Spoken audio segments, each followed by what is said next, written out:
Pernah kepikiran gak sih, kenapa ya ada orang yang kalau menyampaikan ide, bahkan yang sederhana sekalipun, itu rasanya bisa begitu memukau?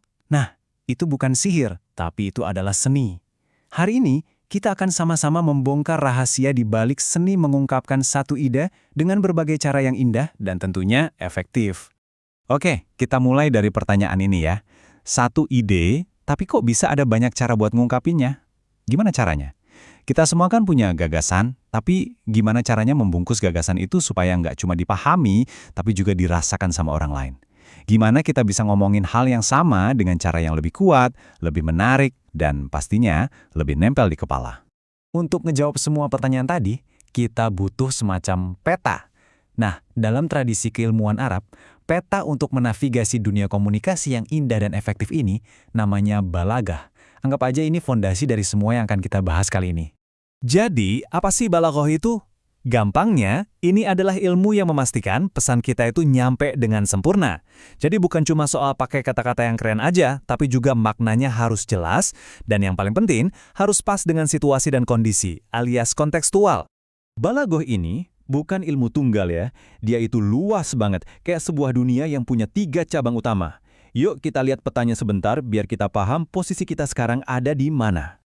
Jadi ada 3 pilar utama nih. Yang pertama, ilmu ma'ani. Ini yang tugasnya mastiin omongan kita pas sama konteks. Terus ada pilar ketiga, ilmu badi, yang fungsinya kayak ornamen, buat mempercantik bahasa. Nah, di tengah-tengah ada pilar kedua yang jadi fokus utama kita hari ini, ilmu bayan. Seni tentang keindahan cara kita mengungkapkan sebuah ide. Sekarang, yuk kita zoomin peta kita dan fokus ke cabang yang kedua. Selamat datang di dunianya ilmu bayan. Inilah inti dari pembahasan kita.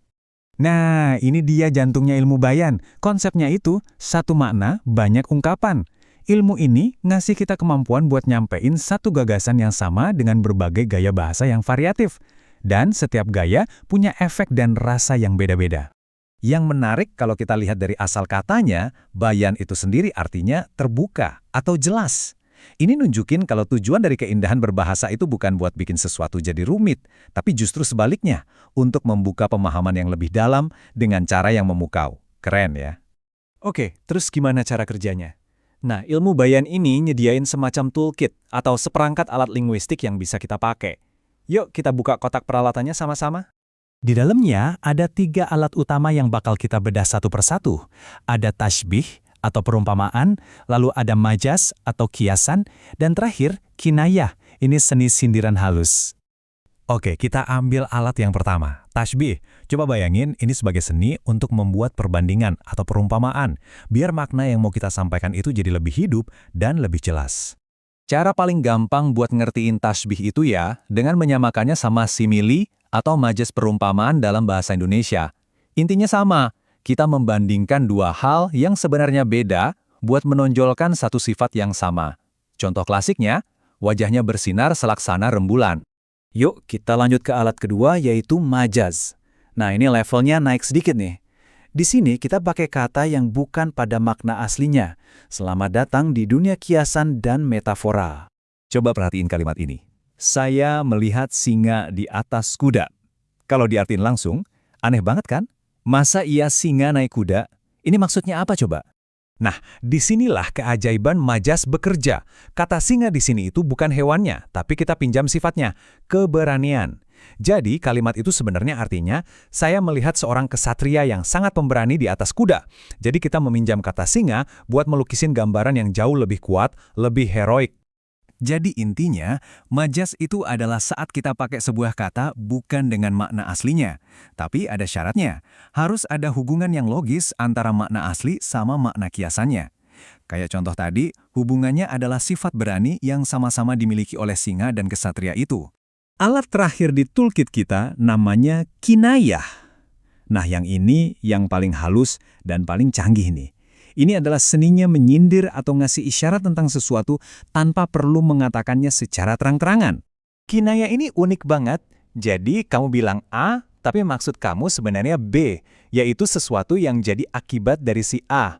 Contohnya gini, kalau kamu bilang, dapur si Fulan selalu mengepul, kamu kan sebenarnya nggak lagi ngomongin asap. tapi kamu lagi ngasih isyarat kalau dia itu orang yang dermawan banget, karena dapurnya selalu sibuk masak buat tamu. Oke, kita udah lihat semua peralatannya. Tashbih, majas, kinayah. Terus pertanyaannya, buat apa sih ini semua? Kenapa ilmu ini jadi penting banget buat dipelajari? Jawabannya adalah, ini jauh lebih dari sekedar apresiasi sastra atau puisi. Memahami ilmu bayan itu seperti kita membuka sebuah pintu ke pemahaman yang jauh lebih dalam.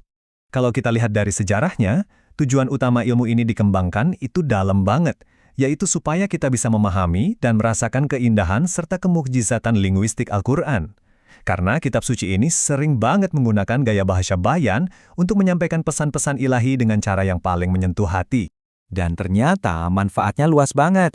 Mulai dari bisa menyingkap lapisan-lapisan makna Al-Quran yang dalam, bisa lebih mengapresiasi sastra Arab klasik, sampai secara praktis, ningkatin kemampuan kita sendiri buat komunikasi sehari-hari jadi lebih fasih dan indah. Pada akhirnya, ilmu bayan ini ngajarin kita sebuah kebenaran yang universal, bahwa dengan memilih kata yang tepat dan cara penyampaian yang indah, kita itu nggak cuma sekedar ngomong atau ngasih info, tapi kita sedang menciptakan koneksi, membangkitkan emosi, dan memberi pengaruh. Jadi, setelah kita ngebongkar toolkit ini sama-sama, pertanyaannya sekarang kembali ke Anda. Seni dan keindahan bahasa itu ada di mana-mana di sekitar kita, menunggu untuk dipakai. Jadi, bagaimana Anda akan menggunakannya untuk membuat ide Anda bersinar lebih terang?